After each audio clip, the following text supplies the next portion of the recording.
Hello guys, welcome back to Math Zone African Motives, still on Mathematics Grade 10. In this platform, we are going to work on a revision of the question paper, which is from the Department of Basic Education, where we are given the November 2017 paper 1. So I shall quickly rush through the questions so that we can see if we are able to collect a total of 100 marks. So that's it, guys. Let's see if we are able to collect those typical marks. So as you know, guys, make sure that you read the instructions, especially on rounding off your answers to 2 decimal place if you are not given that is unless stated otherwise, but you're supposed to give your answer to 2 decimal places. All right. So on question number 1, we are given given that Q is equivalent to B squared minus 4AC under the square root, which we know this is the presentation of finding the nature of roots or the type of the given roots. We know that this is actually the discriminant, which is equivalent to B squared minus 4AC. So the part that we have of the discriminant is just now under the square root. So this part here is the one that I'm referring to as the discriminant. Okay, anyways, the question on 1.11 is determine the value of Q if A is 2, B is -1, and C is -4. Leave your answer in simplest said form. That is, leave your answer under the square root. All right, so we can even try to attempt this question here because just a matter of substitution. So it means Q is equivalent to the square root of B squared, of which our B is -1. So it's going to be -1 squared minus 4 times A. A is equivalent to 2. And we see our C here is equivalent to -4. So that's what you're going to have. So in this case, we can just simplify everything under the square root. That is -1 squared. All right, minus 4 times 2 times -4. Yeah, that's -4, which is 33. So we are going to obtain the square root of 33 in this case. So it was just a matter of substitution, as you can see, guys, direct substitution. So that's the value of Q under the square root that is in set form. All right, on 1.12, state whether Q is rational or irrational. All right, let's start with the rational part. The rational, that is any exact value that only any value that you can simplify. Okay, any value that you can simplify as long it's an exact value. Exact values, we are referring to numbers such as 0.3 or just 2 or just 5 or 7, whatever that you have. Those are irrational numbers.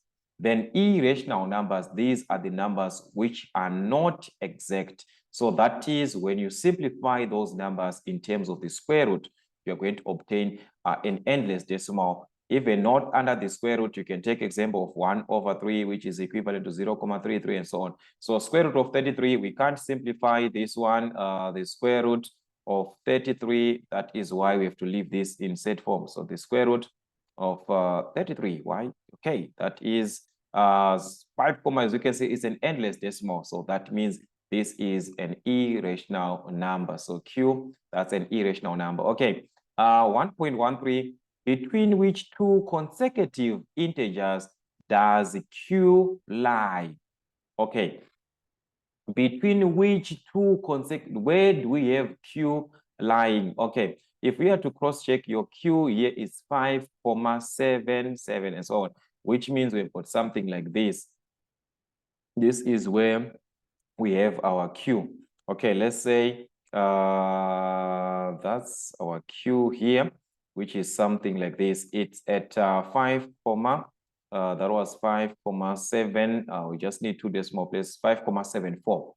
So 5.74 is actually between a whole number here, which is 5, and also a whole number, which is 6. It's in between because we are given, where are we finding this expression between which 2 integers? These are whole numbers.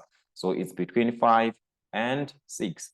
All right, so that's what we had there. All right, on 1.2, factorize the following expressions fully. The first one is t squared minus t squared into r squared minus r plus 1. So this is the expression that we are given. All right, let's get back to our expression.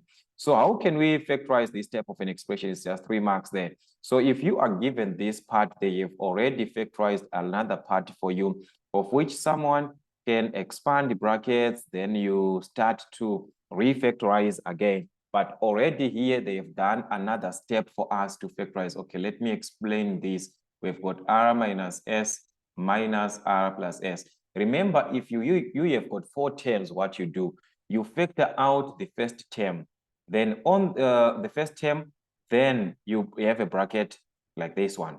On the other part that is remaining, you are supposed to factor out a common term or a common number such that you are supposed to obtain the same bracket as this one that we have, which is r minus s. So which factor are we going to factor out in this case so that we obtain r minus s? If we are to check properly here, our r is a negative, but it's supposed to be a positive. S is a positive, but here it's a negative. So that means you're supposed to factor out -1 so that r is going to change into a plus. Negative r divided by -1, that is positive r. Positive s divided by -1, positive and negative, that's a negative, which is going to be negative s. So as you can see, the 2 brackets are the same, so we can factor out, continue to factorize. If we factor out r minus s, we are going to remain here with t squared, and here we are going to remain with -1. All right. So it might seem as if we are done to factorize, but cross-check again and see, you're going to see that t squared minus 1 is a difference of 2 squares, because you can write this as t squared minus 1 squared. 1 squared is same as 1. So that means we've got the format of the difference of 2 squares, where we are going to add one of the brackets from the square root of the given terms, and another one is going to subtract. So we've got the square root of t squared, which is t, the square root of 1, which is 1. So one bracket is going to add, another bracket is going to subtract. So you can even start with subtraction, then followed by addition. It's one and the same thing. All right. So that was 1.21. Then we move on to 1.22. We can even utilize this space. Then now just later on remove this part. Okay. So on 1.22, we are given the expression of x cubed plus 1 over x cubed minus x plus 1. That is x squared, not x cubed. So this is actually x squared. We dealt with this type of equation.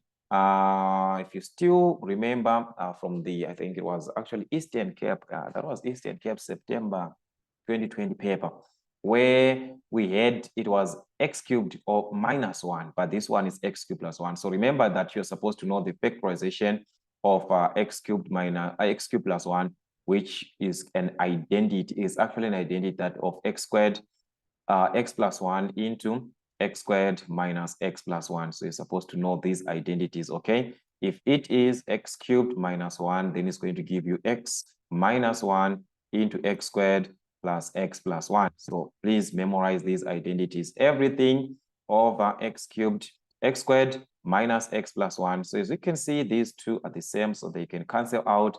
Then we remain with x plus 1 over 1, which is just x plus 1. So that was it, guys. We've got 2 marks for that. Yes, it deserves 2 marks because it's a normal factorization. All right, I'm just going to remove this part so that we can have the other question, which is on 1.3. On 1.3, we are given to simplify the following completely. 1.31, we've given brackets. So what are we supposed to do if we're given brackets? They're supposed to expand the given brackets. So we are given 7y squared minus 6y minus 8. So all you need is to expand brackets. So 2y is going to multiply everything in the second bracket. So what are you going to have? 2 and 7, that is 14y, and y squared, that's y to the exponent of 3. We move on to 2y and 6y, that's 2 times -6, which is -12y, and y here is going to give us y squared. 2 and -8, that is -16, and we remain with y there. We're done with y. We move on to 3. So 3 is going to do the same thing, is 3 times 7, which is 21y squared. 3 times -6, which is -18y.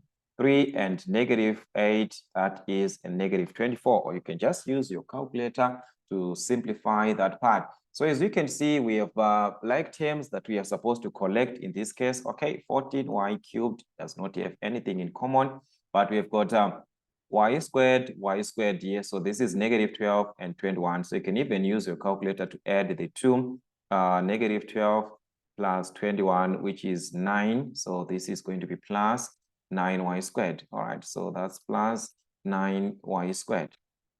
You move on to y here. We've got a negative 16y and negative 18. So you are going to subtract negative 16, negative 8. So that's negative 16, negative 18, not 8, but 18, which is negative 34y. So you're going to obtain negative 34y. Then we are just having a constant, which is negative 24. Just write it at the end. So that was the simplification part that we had from this part. All right, let's check the other part on 1.32. All right, on 1.32, we are given to simplify again. So 3 over x squared minus 9, that's a difference of 2 squares. This is same as 3 squared, okay, which is the difference of 2 squares, or just you have the square root. So it is going to give us 3 over, remember from difference of 2 squares, we're supposed to have 2 brackets. So we're going to have x plus 3 and x minus 3, the square root of x squared, that is x square root of 9, which is 3, okay, plus 2 over, so x minus 3 squared is same like 2 squared, which is same as 2 times 2. So it means we are multiplying 2 brackets of x minus 3, x minus 3. So as you know, guys, if you are adding the expressions, you're supposed to find the LCM of the given denominators. So we've got x plus 3, which is common. X minus 3 is common, and we also have another x minus 3. So take note on this part. So that's what you're going to have. So we divide our LCM in this case, which is the LCD, divide by x plus 3, x minus 3. So x plus 3, x minus 3, these two will cancel. You remain with x minus 3. So it's going to be 3 into x minus 3. Plus 2 here, we do the same. We divide x minus 3, x minus 3. They are going to cancel with x minus 3, which means we remain with x plus 3. So it's going to be into x plus 3. All right. So from there, we can expand brackets. 3 is going to multiply x and also negative 3. 3 times x, that's 3x. 3 times negative 3, which is negative 9. Take note here, the 2 is having a sign which is a plus. So it's plus 2 there. So it's plus 2 times x, which is plus 2x. Then plus 2 times 3, which is plus 6. Everything over the given denominators, that is x plus 3, x minus 3, x minus 3. So there's no need for you to expand the brackets. Just leave it like that. But this one, you can write it as x minus 3 squared if you want. All right. Anyways, I've got like terms on the numerator there, which is 3x and 2x. So you add 3 plus 2. Remember, like terms, they can be simplified together, which is going to give us 5x. The same thing, we've got negative 9 and 6. So negative 9 plus 6, that's negative 3, or you can use your calculator. Negative 9 plus 6, which is going to give us negative 3. So this is going to be negative 3 over the denominators x plus 3 into x minus 3, x minus 3. So that's it. Or you can just write this as x minus 3 squared. Okay, it's just one and the same thing. So that was actually 3 marks simplification, guys. Okay, on 1.32, we are now given to simplify 3 to the exponent of t minus 3 to the exponent of t minus 2. All right, over 2 by 3 to the exponent of t minus 3 to the exponent of t. Whenever you're given this type of equation, try by all means to expand, simplify. Here, we have got 3 to the exponent of t minus 2. From our exponents, we can understand this was taken from the multiplication of 3 to the exponent of t by 3 to the exponent of negative 2. Remember, if you multiply, you add. So if you add t plus minus 3, that's minus 2, that's t minus 2. All right. So this can be written as 3 to the exponent of t minus 3 to the exponent of t by 3 to the exponent of negative 2. All right, everything over 2 by 3 to the exponent of t minus 3 to the exponent of t. There's something that is happening on top there. We have got 3 to the exponent of t, 3 to the exponent of t, which is common. So that means we can factor out 3 to the exponent of t.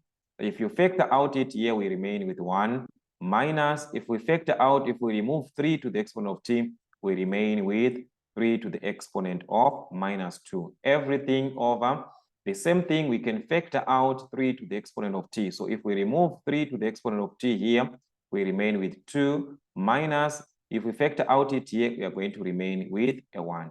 So there is a miracle which is happening. The 3 to the exponent of t and 3 to the exponent of t can cancel out. So you're just left with this part here. All right, so from our laws of exponents, we can simplify this as 1 minus 3 to the exponent of minus 2 is taken from this law. X to the exponent of minus a is the same as 1 over x to the exponent of a. So if we are given 3 to the exponent of minus 2 is the same thing as 1 over 3 to the exponent of 2, which is 1 over 9. Or you can just use your calculator because you're not told not to use a calculator here. So we can use our calculator like this, 3 to the exponent of negative 2, that's 1 over 9. So this is going to be 1 minus 1 over 9, everything over 2 minus 1, which is 1. So all you need is to simplify the numerator. 1 minus 2 over 9, which is actually 8 over 9. Is that so? 1 minus 1 over 9. All right, that's 8 over 9. So all you need is to simplify because 1 is same as 9 over 9. So you can simplify as 9 over 9 minus 1 over 9, which is 8 over 9. So there are so many ways of doing this. All right, so that was question number 1. Question number 2, we're given the inequality, then solve the inequality. All right, so what can we do to solve this inequality, guys? Then on 2.12, represent your answer to question 2.1 on a number line. All right, so what is the concept? How can we simplify this? How can we solve the inequality? All right, yeah, I can just utilize this space here. It's a small inequality. Let's just use this space here. So this is 2.11. We are given that 4 minus 2x is less than 16. So it depends with the arrangement. How are you going to transpose your numbers? But you can just leave the negative 2x here. That means we are going to have negative 2x is less than, if we transpose 4 to the other side of the inequality, it is going to be a negative 4. So that's 16 minus 4, which is 12. All right. So how can we find x? We divide by negative 2 both sides because here we are multiplying. But knowing that the moment you divide by a negative, the inequality sign is going to reverse. So this is going to be greater than minus 2 into 6, which is negative, into 12, that's negative 6. So x is greater than negative 6. All right, then on 2.12, we are now given to represent your answer to question 2.11 on a number line. So as we can see here, we are given that x is greater than 6. So what you need on a number line is to represent, this is your number line. The most important value is to indicate there is a 0 so that we know where are we having minus 6, on the right side or on the left side. Okay, so these are the values of x. So minus 6 is going to be found on the left side. So let's say this is where our minus 6 is located. So if this is minus 6, we are given that our x is greater than minus 6. So when it is greater than, you just show a circle. You do not shade. If it is x is greater than or equal to negative 6, that's where you shade the circle. Okay, so indicating the direction, which values are greater than minus 6. Okay, on the right side, we've got minus 5, minus 4, and so on, 1, 2, 3. These values, they are greater than minus 6. All right, so which means you should indicate an arrow for the values which are greater than minus 6. As you can see, on the left side of minus 6, we've got minus 7, minus 8, minus 9. These values, they are smaller than minus 6. So we do not need these values. We need these values on the right side, which are greater than negative 6. So that's the number line. On 2.2, we are now given solve simultaneously for x and y. So we're given two inequalities. All right, so what you need is to just choose the method. There are so many methods, guys. All right, so let's see what do we have. I'm just going to utilize this space here. So this is 2.2. So remember that on the inequalities, we're given the first one as 3x minus 4y is equal to negative 4. Then the other one, which is 3x minus 4y is equal to negative 4, and negative 2x minus y, this one, negative 2x minus y is equal to 10. All right, so negative 2x minus y is equal to 10. Okay, so these are the two equations that we are given. So we can even name the first one, equation 1, second one, equation 2. All right. In this case, I'm going to apply the substitution method. So like I said, there are so many methods. We can do this using another method in another video. So substitution method, all you need is to make either x or y the subject from one of the equations. So I'm going to take from equation 1 here. If I just transpose y to this side, it becomes a positive. Then 10 to this side, it becomes negative 10. So that means y is equal to negative 2x negative 10.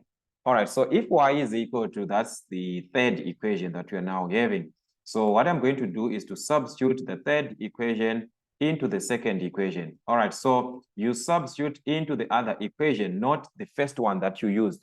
You use the first one to make y the subject, so you substitute into the second one. So if we substitute y into the second equation, we shall have 3x minus 4 times the value of y now, which is negative 2x negative 10. So you multiply that and equate to negative 4. So that's what you're going to have. So expanding brackets so that we can solve for x, we've got brackets here. So negative 4 is going to affect negative 2. Negative 4 is going to affect negative 10. So this is 3x. Negative 4 times negative 2, that's a positive 8x. Negative 4 and negative 10, that's going to be a positive 40, which is equal to negative 4. So definitely we're going to collect like terms, which is 3 plus 8, that's 11x, is equal to, if we transpose 40 to the other side of the equation, it is going to be negative 44. Remember, if a number crosses the equal sign, it changes its sign. So it's minus 4, minus 40, not 44. So it's minus 4, minus 40, which gives us minus 44. So you can divide by 11 both sides, by 11 both sides, this can cancel. So negative 44 divided by 11, that's negative 4. Or can just use your calculator to prove that. Negative 44 divided by 11, which is negative 4. So we have the value of x. So to find the value of y, you simply have to take from any one of the equations. So it's best for you to use the third equation because already y is the subject there. We are given that y is equal to minus 2x minus 10. So you can substitute the value of x, that's minus 2. Then our x is negative 4, then minus 10. All right, so y is going to be equal to what? On our calculator, we have got negative 2 times negative 4. Then whatever that we get, we subtract 10, which is negative 2. So y is going to be equal to negative 2. So that's the simultaneous equations, guys, solving for x and y simultaneously. Then on 2.3, solve the equation for x. All right, today we are asked to solve for x. These are actual equations that we have and we are solving for x. So the first one, that's 2.31. So let's see 2.31 there.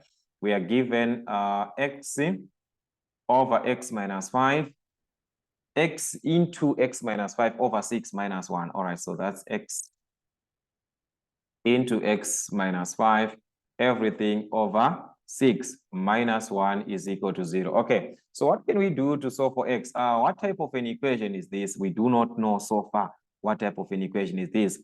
But if you are to see there's a fraction, so let's deal with the fraction first. We're going to remove the fraction by multiplying each and every term by the LCM. 1 is same as 1 over 1, 0 over 1. So the LCM of 6, 1 and 1 is 6. So what you do to clear the fraction, you multiply each and every term by the LCM, which is 6. So you multiply here by 6, you multiply here by 6, each and every term. So this can cancel. That means you are going to remain with x into x minus 5. All right. 1 into 6, that's 6 times 1, which is negative 6, is equal to 0 times 6, that's a 0. All right. So this is the equation that we have, which you can expand brackets, okay, because there's x outside of the bracket. So it is going to multiply x, which is x squared, x and negative 5, which is negative 5x. We are done with the bracket. Then we've got a negative 6 equal to 0. So as you can see, we have formulated a quadratic equation because the highest exponent that we see here is a 2. So using our factorization method, we can simply have two brackets equated to 0y because the coefficient of x squared is 1. So on that condition, just we have the values of x, then you focus with the constant, which is -6. What are the factors of -6 that when you add, they will give you the middle term, which is a -5. So you've got factors of -6. That when you add, they will give you -5. So let's see -6 and 1. If we multiply, we get -6. If we add, we get -5. So these are the factors that we have. That's -6 and a +1. So each bracket is equal to 0. So if we equate -6 to the other side of the equation, it is going to be a positive. If we move or transpose +1 to the other side of the equation, it is going to be a -1. So x is equivalent to 6 or -1, or x can be equal to -1 or 6, depending with the brackets, the layout of the bracket. So that was the first equation. The second equation on 2.32 was x is equivalent to the square root of a plus 2c. Okay, so that's c. So this is actually c is equivalent to the square root of a plus 2x. All right, so this is the equation you are supposed to solve for x. So they're just asking you to make x to be the subject of the formula. So there's a square root. Our x is surrounded by the square root. So what can we do to remove that square root? We square both sides. So the moment you square both sides, you are automatically removing the square root. So c squared is going to be equal to this square root, and the 2 cancels. We've got a plus 2x. So what can we do to solve for a? For x, what is happening with a? There's nothing, so just transpose this to the other side of the equation so that it becomes a minus. So it's c squared minus a is equal to 2x. You are left with 2, which is multiplying x. So what can we do to remove this 2? We divide by 2 both sides. So you can divide each term, or you can divide everything by 2 like this. So this can cancel. So therefore, your x can be written as c squared minus a over 2. You've made x to be the subject of the formula, that is to solve for x. All right, on 2.4, we are given that Tavelo is currently 4 times as old as his daughter, Linda. All right, so we've got Tavelo there, who is 4 times as old as his daughter, which is Linda. 6 years from now, Tavelo will be 3 times as old as Linda. Calculate Linda's age currently. All right. If we are to check here, we are given the first condition on a current condition. Let's remove this part so that this can be clear. All right. On the first part here, we are given the years of Tavelo in terms of the Linda's age, which is the daughter. So that means currently, which is now, we can work with Linda's age to be, we can just say, let Linda's age be equal to x, because Tavelo's age is the one that is given in terms of Linda's age. So if Linda's age is x years currently, let's say Linda is x years, that means Tavelo is going to be equivalent to 4 times as old as his daughter. So it is going to be 4x. 4 times means 4 times x, which is 4x. That is currently. All right. Then after 6 years, okay, after 6 years, because we are given 6 years from now, Tavelo is now 3 times as old as Linda. Okay, so after 6 years, each of them is going to be affected by 6. Take note, if you are 5 years now, 6 years you add. If you are 20 years, 6 years you add. That is what we have. So it means in terms of Linda's age, after 6 years, let's see, what are we going to have on Linda's age? It is going to be equal to x plus, because currently the daughter is x years. All right, so after 6 years, it is going to be x plus 6. Please guys, understand this concept. All right, we move on to Tavelo. In this case, we do the same. Tavelo is having 4x currently, which is now. After 6 years, it is going to be 4x plus 6. So we have produced another statement from this statement of 6 years after. So these are their years 6 years after. But we are given that when it is 6 years after, which is 6 years from now, Tavelo is going to be 3 times as old as Linda. So what does it mean? It means this is the age of Tavelo, this one, in terms of what? After 6 years, this is Tavelo's age. But we are given that Tavelo with 4x plus 6 years is going to be 3 times as old as Linda. So it is going to be 3 times, which is 3 times the age of Linda currently, after 6 years, which is x plus 6, like that. So you have formulated an equation after 6 years, not from the current information, but by solving for the value of x, you are solving for Linda's age currently, which is now, because you are asked to calculate Linda's age currently. So we know that it's x. So all we need is to find the value of x. All right. So by finding the value of x, that's solving the equation. So you're given an equation to solve. So what can you do? On the right-hand side, we can see that there's a bracket. So 3 is going to affect everything in the bracket. So it's 3 times x, which is 3x, 3 and 6, which is 18. From there, collect like terms. That means 3x can be taken to 4x. It was a positive. The moment it crosses the equal sign, it's now a positive. Then we transpose or take 6 to the other side of the equation. It is going to be a negative 6. So that's 18 minus 6. Okay, so this is x is equal to 18 minus 6, which is 12. So that means currently Linda's age is actually 12 years. So that is currently. So currently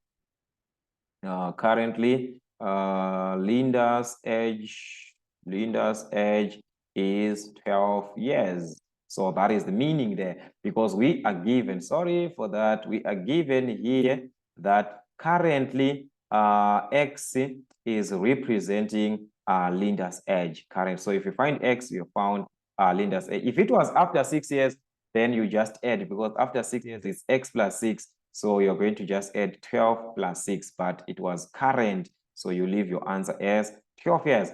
All right, so that's what we actually had from question number 2, having a total of 16. All right, so that was a total of 16 marks there.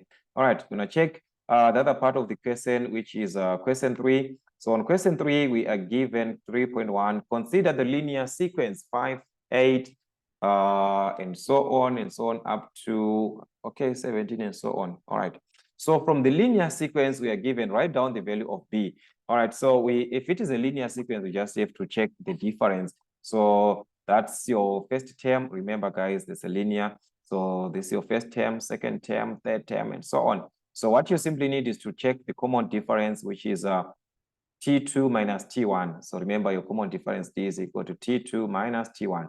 That's 8 minus 5, which is 3. The same thing here, 11 minus 8, which is 3. So as you can see, there's a common difference of 3. So that means to find B, we simply have to add 11 plus 3. So B is equal to 11 plus 3, which is 14. Okay, so that's the value of B. Then on 3.12, determine the nth term of the sequence, and that's 2 marks. We've been working with this type of a question, and I actually told you guys it's easier for you to work out with this formula for Tn, which I talked about. So this is 3.12. Okay, I told you that Tn is equivalent to A plus n minus 1 times D for the linear sequence. Okay, so there are so many ways that you can actually use, guys. There are so many ways that you can actually use. Okay, I'm going to introduce them and talk about them. All right, so Tn in this case, A is the first term, n is the number of terms, then D is the common difference. So that means our Tn is going to be A, the first term of the sequence here, that is of the pattern, that is 5.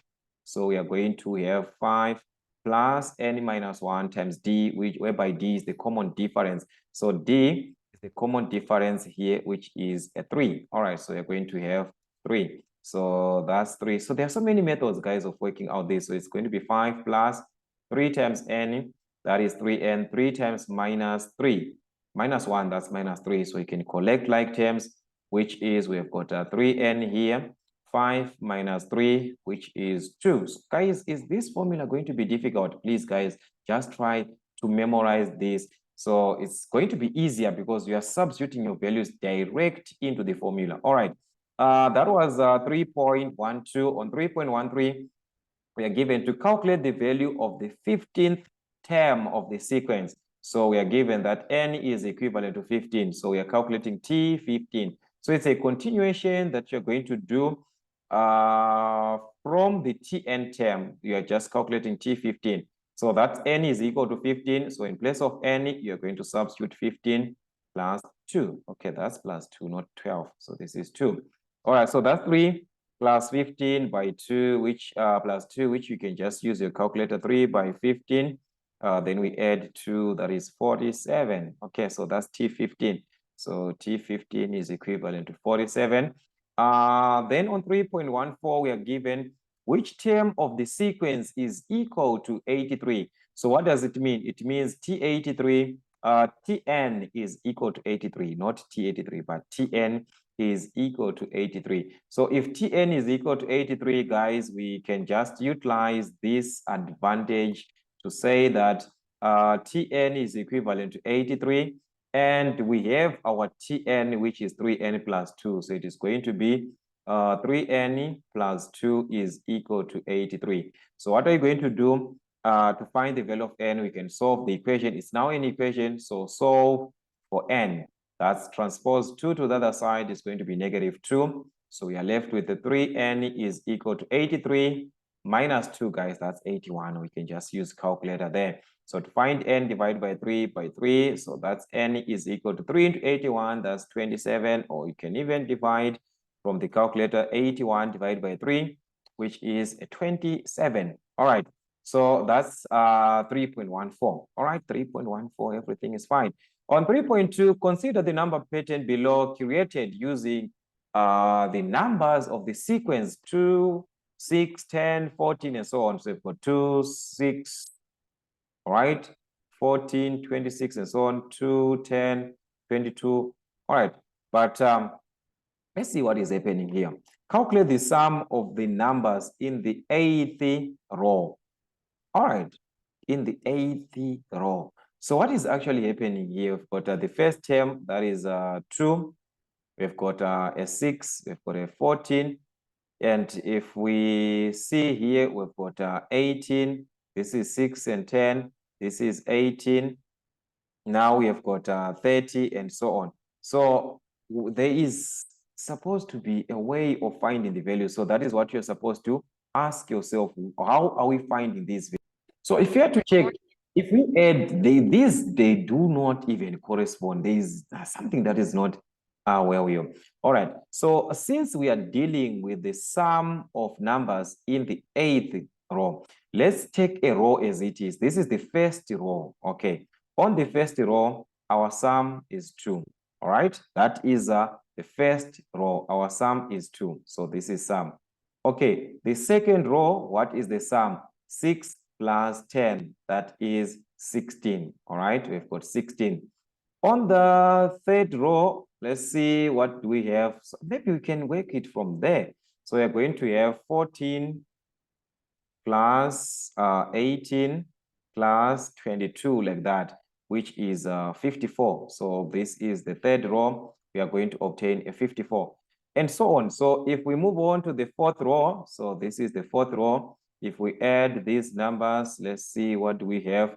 We've got 26 plus 30 plus 34 plus 38. All right, we've got 128. So this is what we are going to study. Let's see, because we do not know what is going to happen in the 8th row. We do not know the numbers that are there. So if we are to study properly, we are going to see there is something that happens with these numbers. 2, 16, 54, 128. These are the numbers that we have in the row. So let's see actually what we have in terms of the numbers that we can we formulate a formula between these numbers? How are they connected? All right. If we are to use our numbers, because we've got 2, 16, let's check from this formula here. Let's say we are using 1 to the exponent of 3. Then we multiply by 2.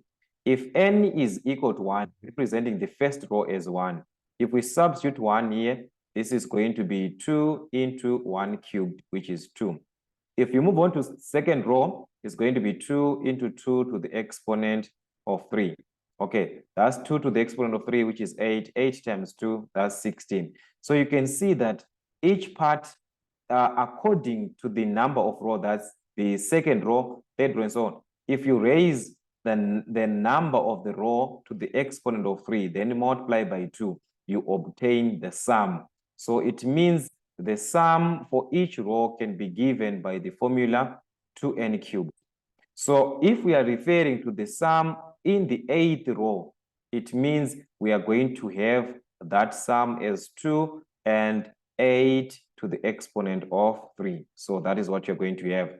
Okay, so that one you needed to study, guys, to study as much as you can, which is 1024. I needed to study a lot. There are so many ways, but very, very complicated. I'm going to leave it for now like that, so that we can be able to work on those areas. In another class, it can actually help. On 3.32, determine the mean numbers in the 20th row. Okay, so the mean, remember, mean is sum of terms over number of terms. Okay, so that is actually the formula for mean. So this is 2. Is it 2.2? No, 3.22. All right, so that's 3.22. So if we are referring to mean, mean is actually sum of terms over number of terms. So we've got sum of terms over the number of terms.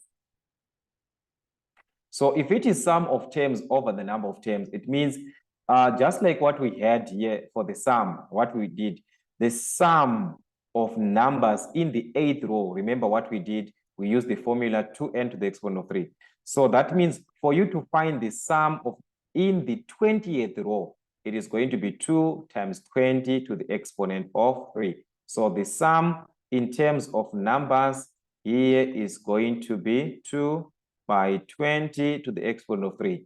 Then the number of terms, these are the number of rows. How many rows do we have? There are 20 of them. So we are going to divide by the number of rows, which is 20. So that actually gives us the mean of the given information. So we can use this 2 times 20 to the exponent of 3, divide by 20 here, which is 800. So we are having a mean of 800. So that was the information. Yeah, this question needed you to revise, Yeah, I actually advise you to work on much questions as you can, revise as much questions as you can. All right, then we are given on question 4, which is financial mathematics, on finance. On this part, we are given on 4.1. Okay, that's 4.1. 7 years ago, Mr. Gray decided to invest 18,000 in a bank account that paid simple interest of 4.5% per annum. How much interest Mrs. Gray has earned over 7 years? We need to know the interest. All right. There are so many methods that we can use in this case because we are calculating interest. We can take this as an advantage. Okay, let's just put this aside. That's 4.1. Let's just take our information. So currently, we are saying this person, which is Miss Gray, he had to invest 18,000. Remember the amount that you invest, that's the principal. So you are given a principal here of 18,000 rand, which was invested in 7 years. So the time of investment was actually 7 years. And this is actually increasing at 4%, 4.5% per annum. So you're given the interest rate, which is 4.5% per annum, of which 4.5% simply means 4.5 over 100, which is something like 0.045. All right. So there are 2 ways that we can use because we are given the principal, the time, then also the interest. So we can use, since we are calculating the interest, not the interest rate, this is the interest rate. And what you need is to calculate the interest, which is the simple interest. So we know that simple interest is equivalent to PRT over 100 if you are calculating the simple interest direct. So you can actually use this formula direct because you've got the principal, which was the money invested of 18,000 multiplied by the rate, which is the 4,5 over 100. So that one, you just write it as 4,5 times the time in years, which is 7 years. Everything is affected by 100 for the percentage of 4,5. So that means you can actually obtain the simple interest from this formula direct. All right, like I said, there are so many ways. I'm going to explain the other one.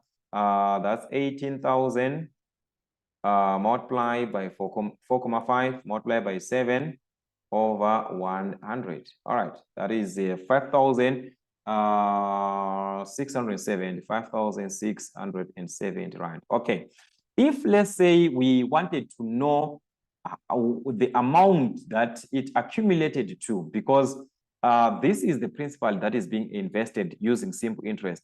So we know that the amount can be determined as P into 1 plus IN. That is the simple interest formula, which gives you the accumulated amount. So for you now to obtain the interest now, which is the simple interest, it is going to be equivalent to, so our interest now will be equivalent to the accumulated amount minus the principal. So using this formula, you can actually obtain the same answer. So let's calculate the amount first. So amount is equal to P, which is 18,000. So we've got 18,000 here. 1 plus IN, which is 1 plus the interest of 4,5 over 100 or 0,045. So it's going to be 0,045 times the number of years, which is N. So N is the number of years, which is 7. So from this, we can know the accumulated amount after 7 years. Then we can subtract the principal to know the interest. So that's 18,000 into 1 plus 0,045 times 7. Okay, let's see what we're going to have. That's 23,670. 23,670 rand. Okay, so like I said, the interest is going to be equivalent to the amount, which is the amount accumulated of 23,670 minus the principal, the amount invested of 18,000. So that actually can give us the interest. All right, so if we subtract these, what are we going to have? So that's minus 18,000, which is 5,670. So it's 5,670, which is the same answer like the one that we just got from that one. All right, so that was 4.11. On 4.12, we are now given that Mrs. Gray wants to buy a television set which costs 27,660 rand. Now, if the average rate of inflation, all right, take notes, in inflation over 5 years, over the last 5 years was 6.5% per annum. Calculate the cost of the television set 5 years ago. So that means we're supposed to calculate the value of P. So what do we have? This is actually compound interest because we're dealing with inflation. So that is 4.12. So whenever we're dealing with inflation, that's why we're going to work with the compound formula, which says that interest amount is equivalent to 1 plus is equivalent to P into 1 plus I to the exponent of N. So this is the amount, the accumulated amount, the principal, which is the initial amount. So if you are to check on the question, we are given that the television costs 27,000 now, which is currently after 5 years, because this is over an inflation of over 5 years. So that is the amount of 27,660. So 27,660 is equivalent to the principal, which is the initial amount. That is the amount 5 years back. Okay, 1 plus the interest rate now. So the interest rate, we are given that it was the inflation was at 6.75%, which is, if we divide by 100, it's going to be 0.67. Sorry, 0.067. Okay, so this is 0.067. Then to the exponent of N, which is the number of years, that is 5 years ago. So 5 years ago, that is to the exponent of 5. So as you can see, all we need is to calculate P, that is the initial amount of 5 years ago, that is our P. So what is affecting P is this bracket. So if we divide by this bracket both sides, that means we remain with P. So P is going to be equal to 27660 over the bracket of 1 plus 0,067 to the exponent of 5. As you can see, guys, if you divide by this bracket. So that's the principal amount, which is the amount 5 years ago. So it is going to be 27,660 over 1 plus, that's 0,067 to the exponent of 5. Okay, which is something like 20,000, 0.00, so it's 20,000 actually. So it is going to be 20,000, 0.00, or just 20,000 rand. So that was the principal, the amount 5 years back. All right, that was 4.12. Then 4.13, at what rate of simple interest, take note we are given, at what rate of simple interest should Mrs. Gray have to invest her money 7 years ago if she intends buying a television set now using only her original investment of 18,000 over the last 7 years? All right. So guys, this is what is happening. Mrs. Gray is supposed to invest a certain amount of money, okay? So that it is going to increase to the amount of the television set current now. But we are using the amount that she invested, 18,000 7 years ago. All right. So what type we are given actually it's a simple interest. So let's take the information that we have. This is 4.13. Okay, guys. Okay, let's just use it even here. 4.13. So currently we are given that she's using the investment that she did 7 years ago, and we know that 7 years ago she had to invest 18,000, which is the investment of 18,000. So that's the principal amount, the money invested of 18,000. Then the television set, currently it is at which price? It's at 27,660. So that's the amount, the accumulated amount, after inflation, which is 27,660. All right. So we are asked to find the value of the interest rate under simple interest. Okay. Given a period, at what rate is to invest the money if she intends to buy a television now? Okay, so take note, it's over a period of 7 years. So our N there, which is the number of years, is going to be 7. So that's it. Remember, it's simple interest. We worked with the formula for simple interest before. We said the simple interest can be taken from the amount is equivalent to P into 1 plus IN. So amount is 27,660, which is equal to P, that is the principal of 18,000 into 1 plus IN. So I is the interest rate, which is the one that you need to calculate, but N is the number of years, which is 7. So we need to calculate the value of I in this case. So you can divide by 18,000 for size since it is multiplying.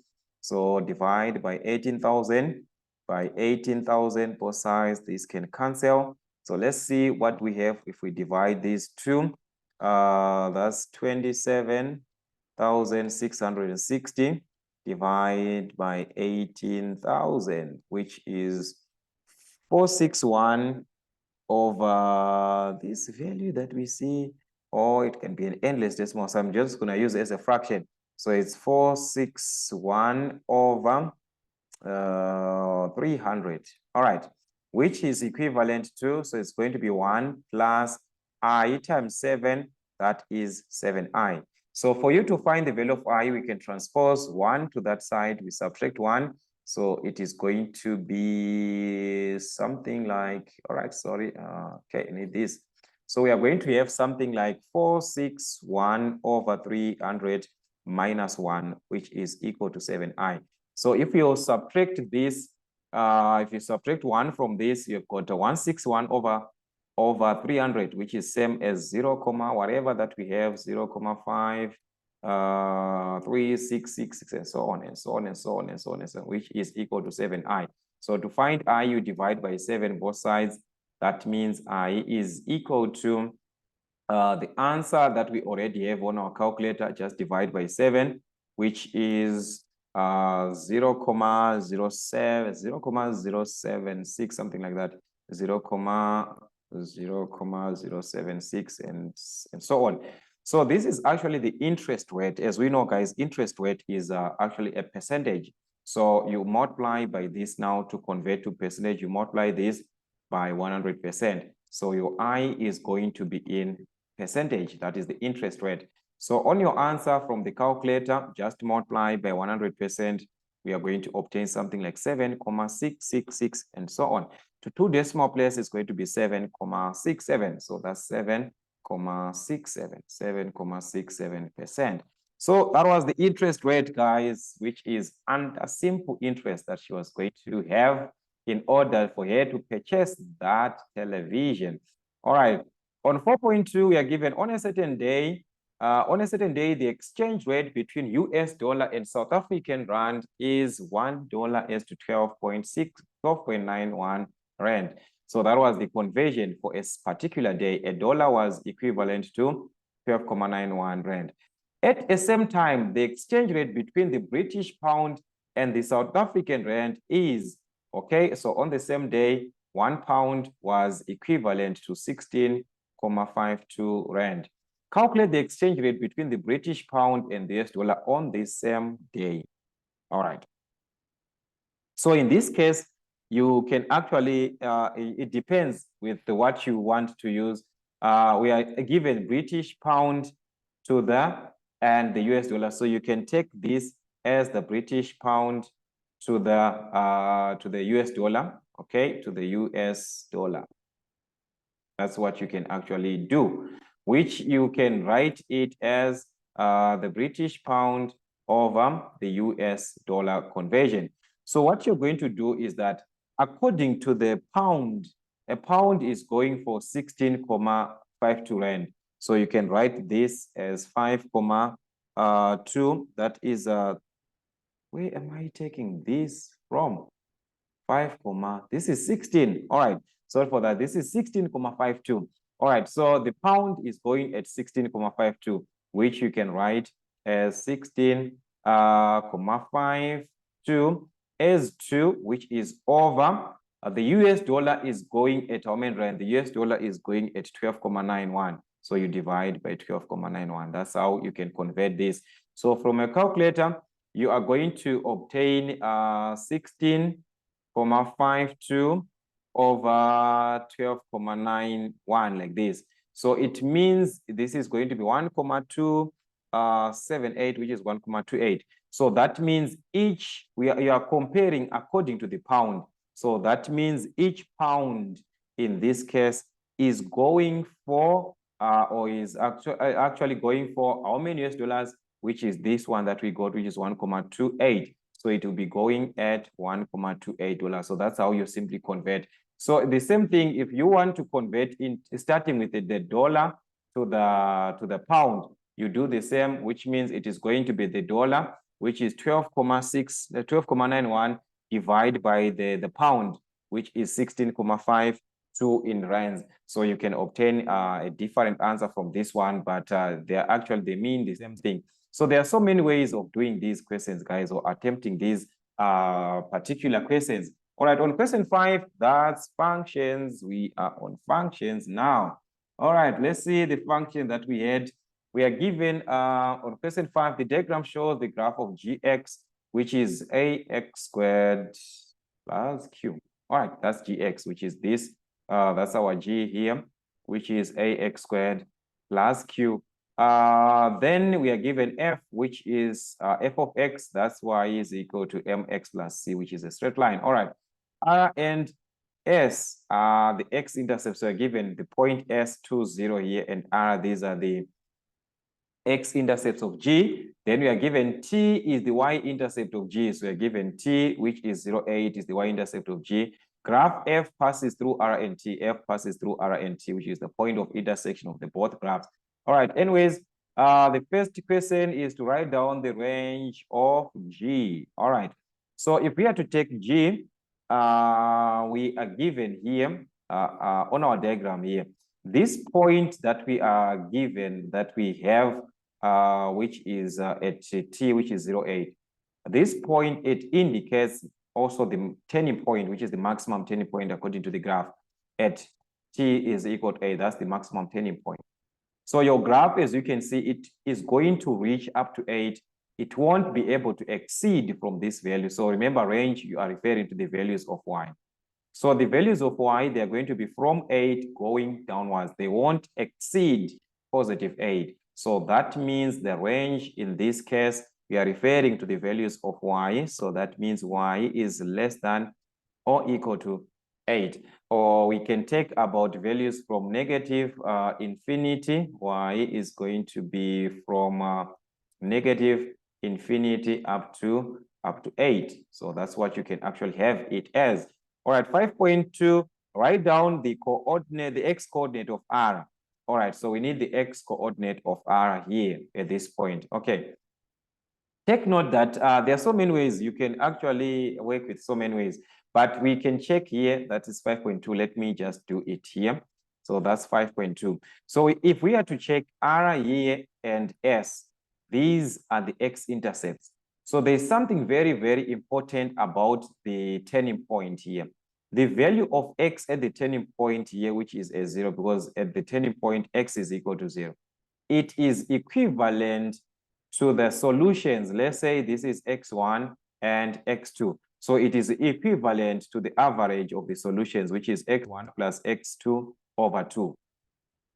Take note, guys, the value of x at the turning point, which is this one as 0, is equal to the average of this, which is the sum of the solutions, the values of x at solutions, then you divide by 2.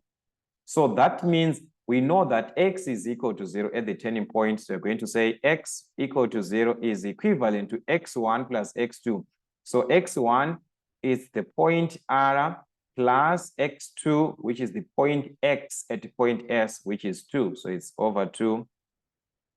That's an equation. So you can solve for x there, cross multiply, that's 0 is equal to x1 plus 2. So if you transpose 2 to this side, that would be a negative 2, which is x1. So the value of x at the point R is equivalent to negative 2. So there are so many ways, so many ways that you can use, guys, which can be easier to say that we can take distance here.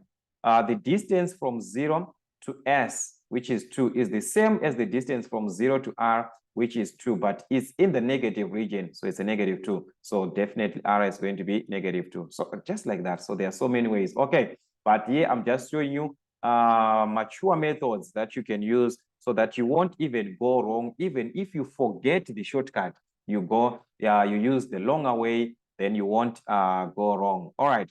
On 5.3, calculate the value of A and the Q. All right, that's 5.3, the value of A and the Q. A and the Q is found on GX here. This is our GX. That is where we have got A and K.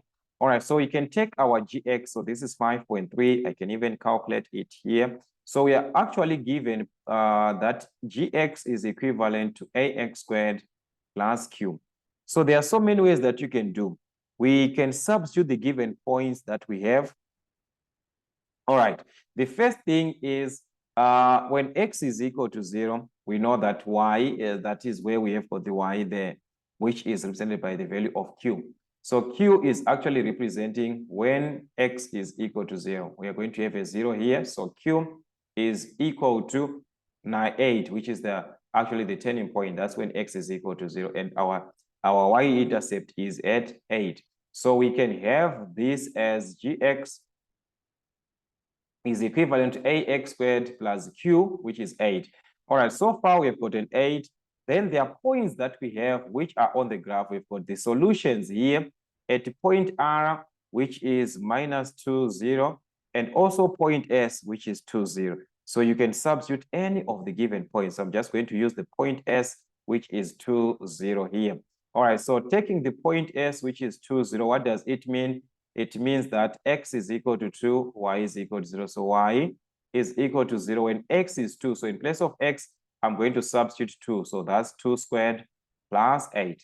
All right, so 0 is equal to 2 squared, which is 4. 4 times a, that is 4a plus 8. So you can transpose the a to the other side of the equation, which is going to be negative 8 is equal to 4a. So divide by 4 both sides, guys. You can have the value of a, which is negative 2. All right, so we have the value of a, which is negative 2, and the value of q, which is 8. So these are the values that we need. So therefore, which means our gx in this case was equivalent. It was ax squared.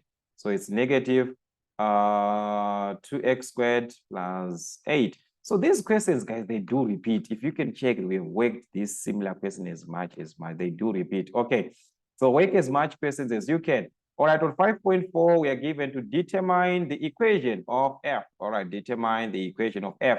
Remember that f is a straight line. This is where we've got our f here, this straight line. So we simply need the equation of a straight line. So as you can see, this line, it passes through the point R and the point T. So it's enough for us to have that equation of a straight line. Why am I saying this? Why am I saying this? Okay, so that's 5.4. We need the equation of f, which is a straight line. We know that the equation of a straight line is given from y is equal to mx plus c. So where we need the gradient and the y-intercept. So in this case, we can take the gradient. All right, we can take our gradient to calculate our gradient here. All right, we never calculate the gradient of anything. All right, so let's take this and calculate the gradient. So r here is negative 2, 0. R is negative 2, 0. So we've got point R, negative 2, 0, and the point T, which is also part of F. So point T is also on F, which is 0, 8. So these are the points that we have. We've got 0, 8. So as we know that from this formula, you have to find the gradient of the line, which is the gradient MRT, which is the change in y, y2 minus y1 over x2 minus x1. So we've got x1 here, y1, x2, y2. All right. So that means y2, that's 8 minus y1, which is a 0 over x2, that's a 0 minus x1, which is negative 2. All right. So we can just use our calculator at once.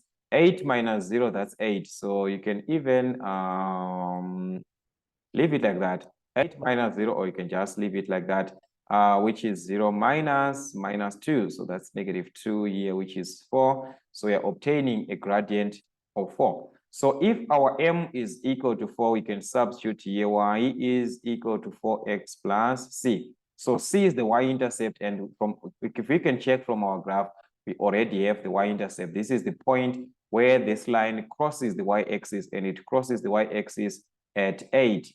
So y is equal to 8 at that moment for the y-intercept. So y is equal to 4x plus 8. Let's say you it was difficult for you to notice that you didn't notice that we have got the y-intercept. What are you going to do? You simply use the longer way. You have to just substitute. Remember, you had y is equal to 4x plus c. So you can substitute any of these points, the point R or the point C. We are going to obtain the same value of c to be 8. Let's say you substituted the point 0, minus 2, 0. This one, we've got x and y here. Y is equal to 0 when x is equal to minus 2. So it's 4 times minus 2 plus c. 4 times minus 2, that's negative 8. So if you transpose the negative 8 to this side, it's going to be a plus. So that's 0 plus 8 is equal to c. So c is 8. So as you can see, we are obtaining the same value of c. So that's the same equation. All right, on 5.5, we are now given use the graphs to determine the values of x, for which 5.51, f of x is equal to gx. So we need where these two graphs intersect. That is where these two are equal. So that is at the point of intersection of the two graphs. So where do f of x and gx intersect? They intersect at this point R and T here, which is at R, x is minus 2. At T here, x is equal to 0. So that's minus 2 and 0. So those are the values of x. Remember, the question is the values of x. So at this moment, x is equal to -2, or another one is equal to 0. All right. Then we need a condition where 5.2 x by gx is less than or equal to 0. All right, so this one, it was going to be difficult for me to actually work out this way because remember we have got our gx here. This is our gx. So we can actually take this gx and solve it in a normal way, like in a normal way. Because working on the graph, yes, you can do that. Working on the graph because you are now having two solutions that you have. So let me separate this. Okay, let's take our gx. If I can do this, guys, I can explain this way. I'm going to explain this way. You're going to understand me, guys, I know. All right, let's do this here and see if we are going to win. All right, so the question is asking you a consideration on 5.52 where x by gx is less than or equal to 0. All right. If you are to check, when you are dealing with a normal function, x here is just multiplied to 0. It's just multiplied to gx. So from our critical values, x is not going to affect anything. Our x is going to give us a 0 as a part of the critical value. Gx, remember for gx, if you are to solve for gx, that means we are dealing with the solutions for gx, and our gx here, if we are to solve it, it is passing through -2 and 2. So these are the solutions for gx. So which means we've got x, which is equal to -2, and another x which is equivalent to +2. All right, so our graph, where is it having values which are less than 0? Okay, if we can check, guys, multiplying by x is not going to affect anything. So which means our graph originally, it was less than 0 here. If we are to check here, from the values of x here, from the values of x that we have going this side, okay, our g is actually a negative from -2, -3, minus, and so on and so on. These values, our x is actually in the negative region. All right, our f is actually in the negative region. So by multiplying, I want you guys take note, I want you to see something. Please, this part, understand me, guys. Okay, let me do this. This is what we have here. All right, let's do this here. All right, this is where we have our -2. Originally at -2, going this side, that is -3, -4, -5 values of x. Our function is in the negative region. It's below the x-axis. Take note, our graph is below the x-axis. From -2 up to 2, it's above x-axis, which means it's a positive. It's greater than 0. From 2 going downwards here, from 2, 3, and so on, the graph is now going downwards. It's now in the negative. So our function of x, our function of gx, is actually less than 0 from -2 going this direction, from -2, -3, and so on, which are the values which are less than -2. And from values which are greater than -2, which are greater than 2. So we had values which are x is greater than 2, and the values of x which are less than -2. So actually, let's see, is it equal to here? So yeah, it's less than or equal to. All right, so this is going to be equal to and equal to. But if you are to check now, we are now given as x by gx. This is what we have now. So for any value of x that we have here, if it is a negative, let's say -5, -5 times a negative value, it is going to give us a positive because we are already in the negative.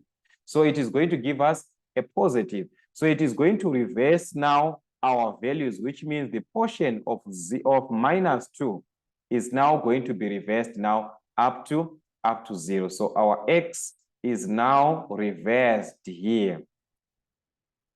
Okay, I think this one I have to explain in another way.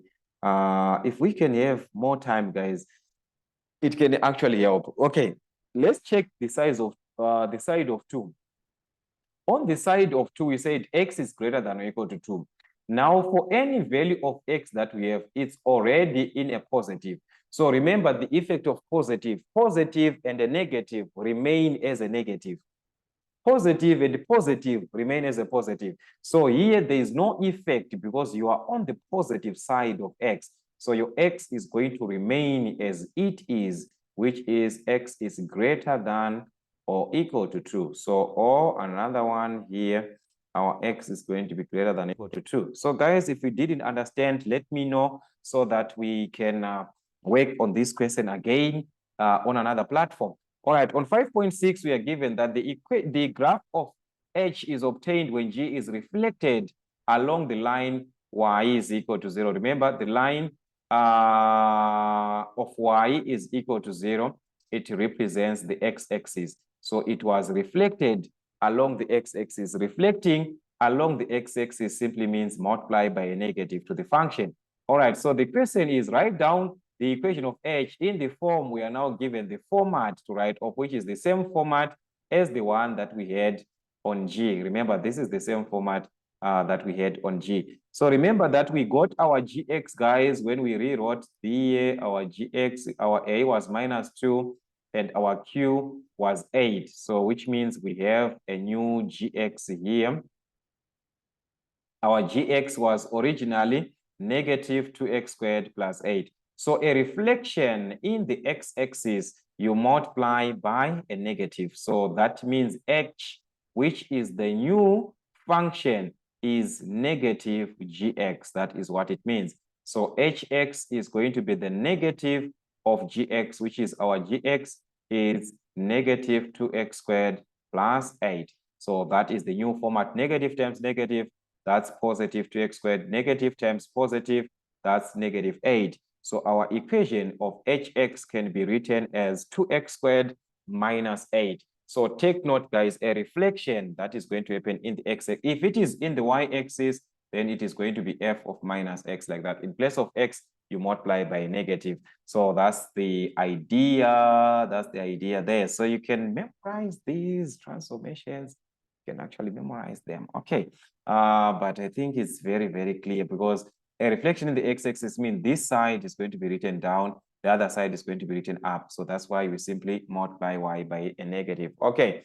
On question 6, still on functions, we are given the first part, which is 6.1. The function pk is given as k to the exponent of x plus q is described by the following properties. Okay, these are the properties of pk, which is an exponential function. K is greater than 0. So if k is greater than 0, it actually helps you to know the layout of the function, like the shape. Okay, so that helps you if you're dealing with an exponential function that you're going to have a shape, something like that. All right, then k is not equal to 1. So this k is not equal, it means it's another value. It can be 3 and so on. It can be 5, it can be 7, it can be 2. All right, then we are given the x-intercept is at 2, 0. And the horizontal asymptote is at -9. So remember that the asymptote is represented by q. So q, that's your asymptote. So the question is on 6.11, write down the range of p. Remember, if you're given asymptote, you can take the range from there, because the asymptote, we are saying your x cannot pass that value.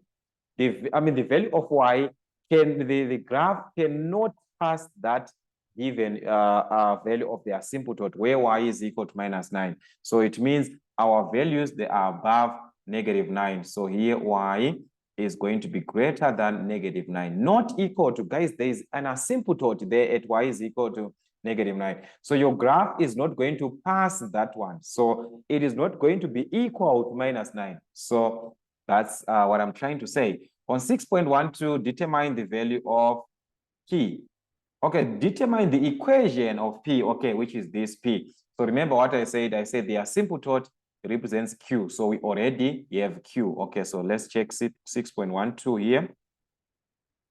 So we already have q as -9. So we can rewrite this as px is k to the exponent of x. So it is going to be like this. Px is k to the exponent of x -1. So what we are left with is to find the value of k. So remember, we are given that there is a point which is the x-intercept at 2, 0 there. So we are given 2, 0 as a point that we can take advantage of because we have got the value of x here and the value of y. So you can substitute the value of y, that's as 0, when x is equivalent to 2. So that is k to the exponent of 2 minus 9. So we are supposed to solve for k. We can transpose the negative 9 to the other side of the equation is going to be a positive. So 9 is equal to k squared. How do you remove this square? You introduce the square root both sides. So k is going to be the square root of 9, which is plus or minus 3. But we are given the properties that k is always greater than 0. All right? So if k is greater than 0, that means our k is going to be equal to 3 because we've got plus 3 or minus 3. So k is going to be 3.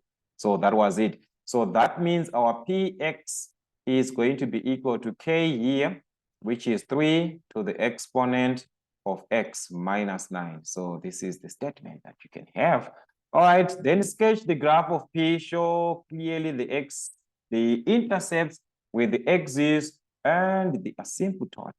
All right, so remember, we are given the x-intercept is at 0.2. So that one is direct. And also we know the shape that how it's going to be. So you can even just have our sketch here. So this is 6.13. All right, so we want to sketch the graph of px, which is equivalent to 3 to the exponent of x minus 1. So we're given that y is equal to minus 9 is the asymptote. So we can just have something like this. All right, so that's your y-axis, your x-axis here. It's just a sketch, guys. That's 0 here. -1, -2, -3, -4, -5, -6, -7, -8, up to -9.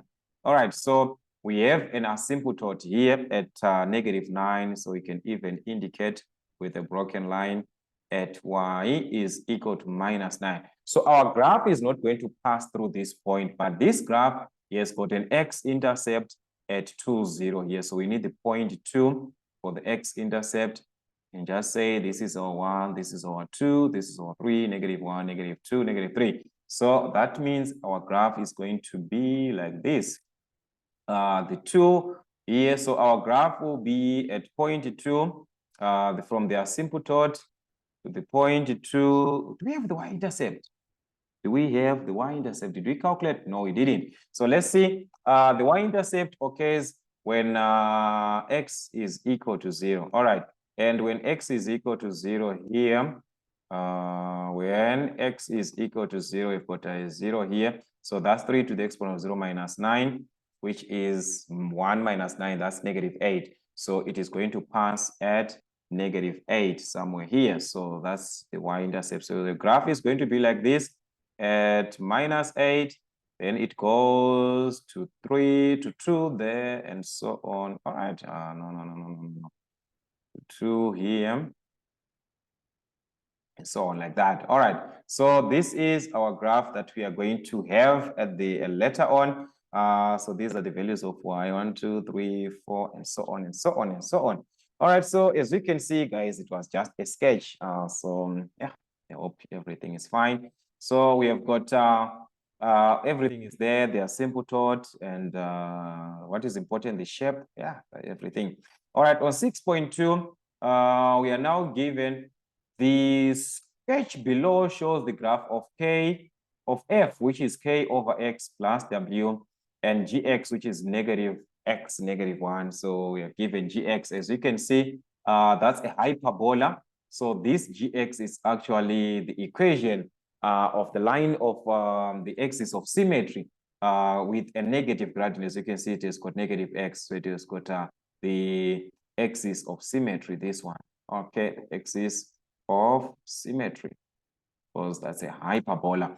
The graph of G, okay, we are already given, so there's the rest of time, because we're already given here, the graph of G is an axis of symmetry of F. The graph of F and intersect at P and the Q. All right, so these two, they intersect at P and the Q. All right, so that's what we had so far. That's what we had. Let's see. So the first question is write down the value of W. All right, so where can we obtain the value of W? Let's see where we have our W here. W is actually representing the asymptote. All right, which is the value of y at the value of y that we have for the equation of the asymptotes. All right, so remember that it is going to be easier if we use this concept, because we know this concept that here, if we are dealing with gx, we say this is the x of symmetry, and the axis of symmetry passes through the asymptote. Okay, let's say these are the asymptote. The axis of symmetry, it passes through the intersection of the asymptote. And one value of the asymptote can be taken from x, because there is just x here, which means one of the asymptote is at x is equal to 0. So we can take advantage to say at x is equal to 0, what is the value of y? So if we substitute x is equal to 0 here, y is going to be equal to -1, which is the point of intersection of the where the asymptotes meet. So we have got the x with 0 here, and the -1 representing w. So that means w is going to be equal to -1. So it's just taken from the asymptote, this one. All right, 6.22. We are given the point -27 lies on F. Calculate the value of K. Okay, there's a point 2 - 7 which lies on F. Take note, this is your F, okay? So this is 6.22. All right, 6.22. Remember, so far we said on F, we have got this value of W, where we say W is -1. So which means we have -1. And there's a point which lies on this function, which we are given as -27. So that means we can take advantage of the point -27 just to substitute the value of x and the value of y. Y is equal to 7, so you can substitute in f of x, and x is -2, so it's a k over -2 - 1. So we want to find the value of k. We can substitute, we can transpose 1 to the other side. It's going to be a +1. So it's 7 + 1, which is 8, is equal to k over -2. So 8 is same as 8 over 1. So you can cross multiply by -2 by 1 this side. So it's 1 times k, which is k. 8 times -2, that's -16. Yeah, so we got the value of k, which is -16. So that means we can even rewrite our function and so forth and so forth. Okay, 6.23, calculate the coordinates of P and Q. Where do we have P and Q? P and Q, that is the point of intersection of the given graphs. So remember that at the point of intersection, we need to solve the given equations simultaneously. That's the point of intersection. All right. So we had at the point of intersection, gx, which is -x - 1. So we are already given y is equal to -x - 1 here from gx.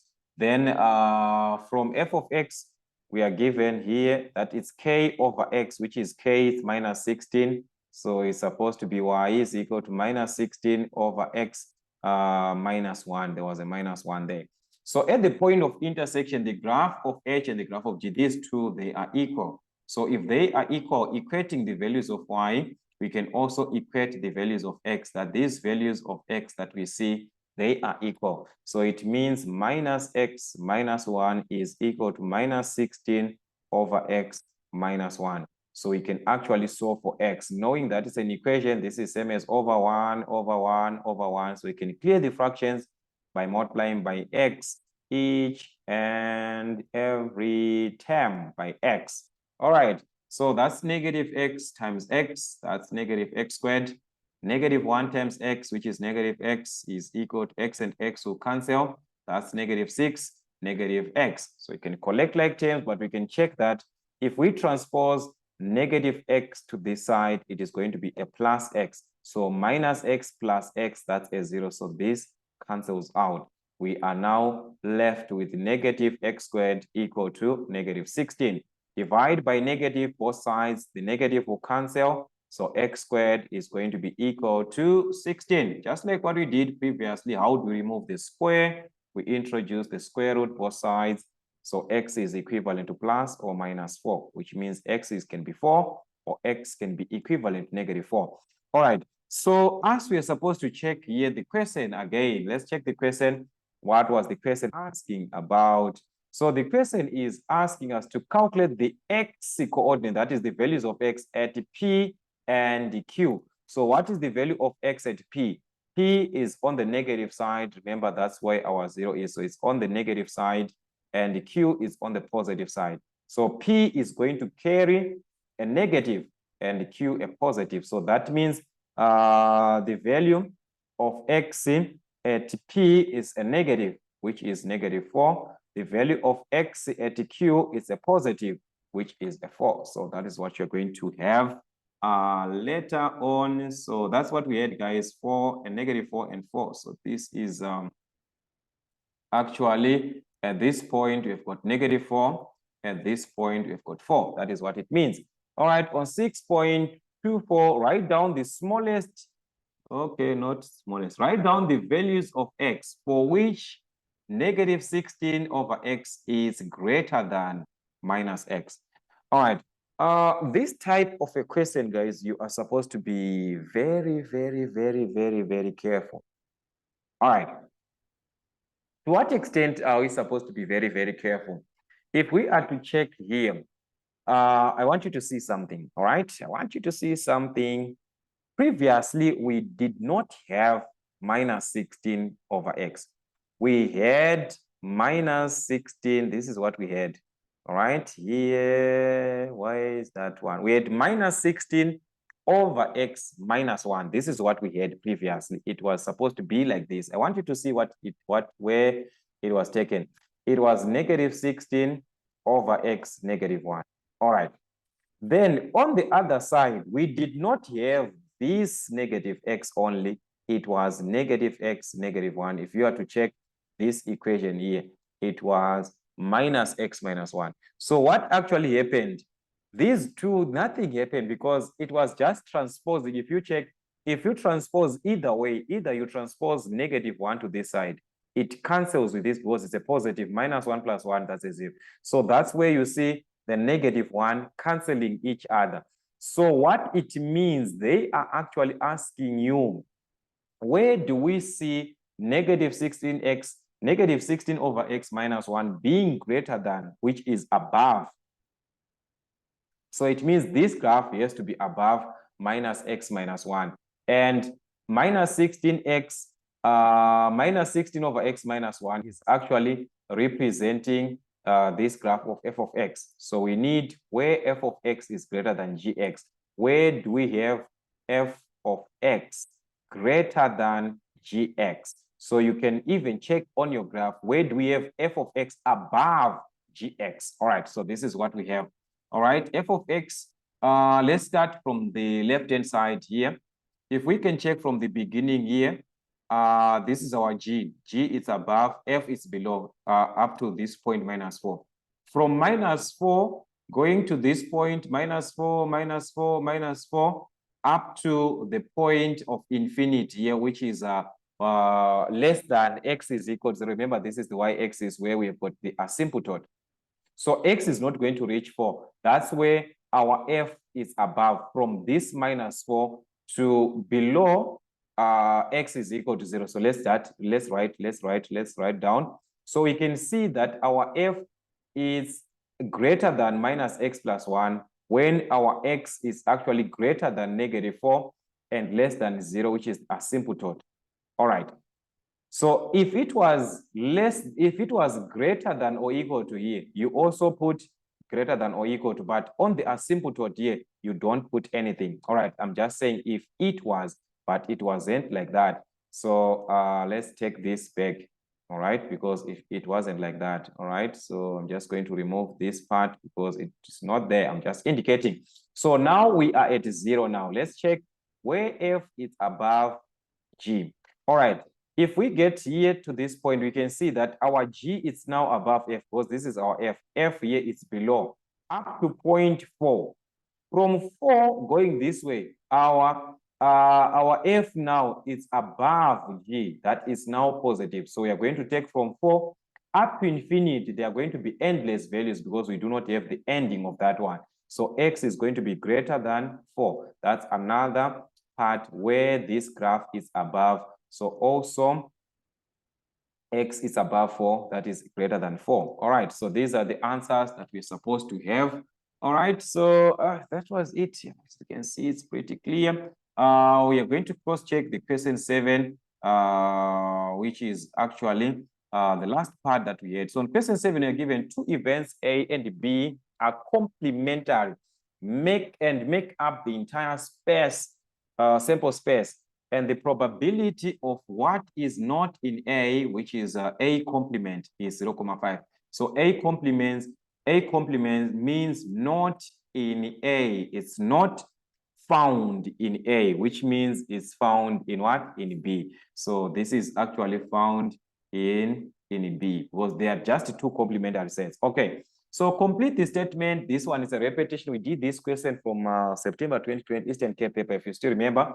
So that's 7.11. So the product of what is in A plus what is in B gives us the sample space, which is 1. All right, write down the value of the probability of A and B. All right, remember these are complementary sets, which means they're actually separated. We've got A here, we've got B on the other side. So we do not have anything on the intersection. So the intersection is equal to 0. What is the probability of what is in B? So we said what is in B is simply the complement of A, and the complement of A is 0.35. I think I talked about this here. So this one is correct. All right. 7.2, a survey was conducted among 150 learners in grade 10 area certain school to establish how many of them owned the following devices: a smartphone or a tablet. These the results were as follows. All right, so these are the results for those who are using a smartphone or a tablet. Represent the information above in a Venn diagram. Okay, so you need a Venn diagram. So the first thing is to check the information. Do we have the intersection of the two sets between those who are using a tablet and also using a smartphone? So let's see here. X, all right, 28. We are given 20 learners owned both a smartphone and a tablet. So there is a both. And then we are given 8 did not own either. So which means we are supposed to have our set like this. We can even take this way. All right. So we are going to have an intersection here. So this is 7.21. We are going to have the intersection of the two sets. Those who are having a smartphone, don't we have a circle here? We have got a circle. All right, so let's just see if we can win using this part here. Sorry for this, guys. Just pardon. Sorry for this. I want to check something here. If we are going to win. All right, that's a circle. All right, think like this. Then another circle again, like this. All right, definitely we are winning. All right, then we need a rectangle. Here, a rectangle for the all that diagram. All right, so we are actually winning. All right, so this is what you're supposed to have. So it actually saves us. So we have got smartphone and all right, that's a smartphone or a tablet. All right, so we can have a smartphone or a tablet. We are not given S and T. All right, so that's a tablet here, and the whole sample space. All right, so let's see. The survey was conducted among 150 learners. So this is your sample space, the total number of learners, all right, which is 150. So we shall have a total of 150 here.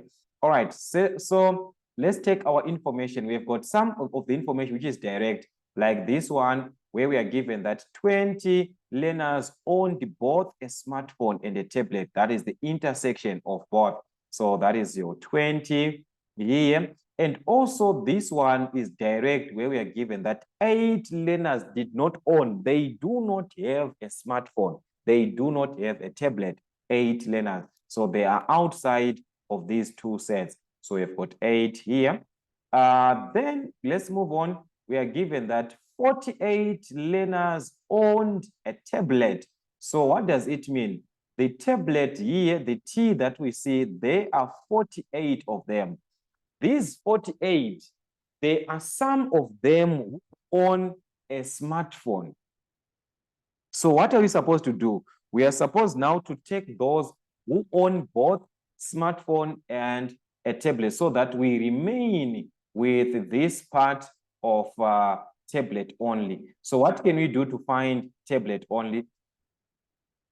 That is the question. So we subtract here because all of them in tablet, they are 48. So which means tablet only is going to be 48 minus 20, which is 28. So here they are 28 who have got tablet only. All right. The same thing that we have here is that there are X learners who own a smartphone. So the set of the smartphone has got X learners. We do not know them. What about the smartphone only? So it is going to be X minus 20, which is those who take both.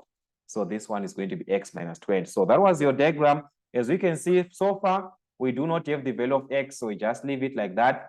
We are now given on 7.22, how many learners owned only a smartphone? Only a smartphone. That's 3 marks. Okay. So this is what we have. Those who own only a smartphone, it's X minus 20. Okay. So what you need actually here is to calculate the value of X so that you can, okay, so it's smartphone only, that is X minus 20. So if we can calculate the value of X, then we just need to subtract 20. So where can we have X? Remember, we are given that the whole of this information, all this that we have, it adds up to 150. That is the sample space. So if you add everything, equate to 150, you can find the value of X. That is X minus 20 plus 20 here, plus 28 here, plus this 8 outside. It gives us the whole of the sample space, which is 150. So as we can see here, we can add the values. That's negative 20 plus 20, which is a 0. You can just add negative 20 plus 20 plus 28 plus 8, which is 36. So we're going to have 36 is equal to 150. So X, we can transpose 36 to the other side, which is going to be a negative. So that's 150 minus 36. All right, so let's see. 150 minus 36, which is 114. So X is 114. So we are saying that if we can check here, those who are using the smartphone only, here is actually X minus 20. So the smartphone only is going to be X, which is 114 minus 20. So that's what you're going to have. So 114 minus 20 from our calculator, that is 94. So you've got 94 learners or 94 people who are taking what, who are having a smartphone only. All right, so that was 7.22. 7.23, we are given 2 questions there.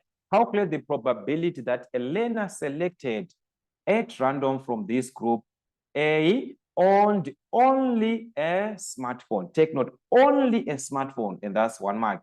All right, so you just need probability, that is the required outcome over the possible outcome.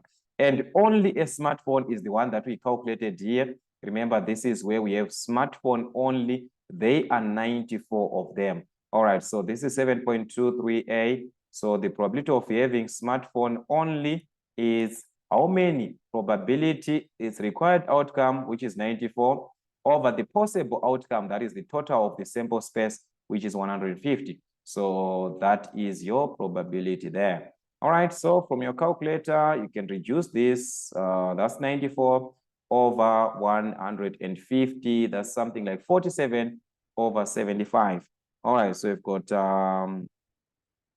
let's check again, 47 over 75, or as a decimal, it can be 0.626 like that, which is 0.63.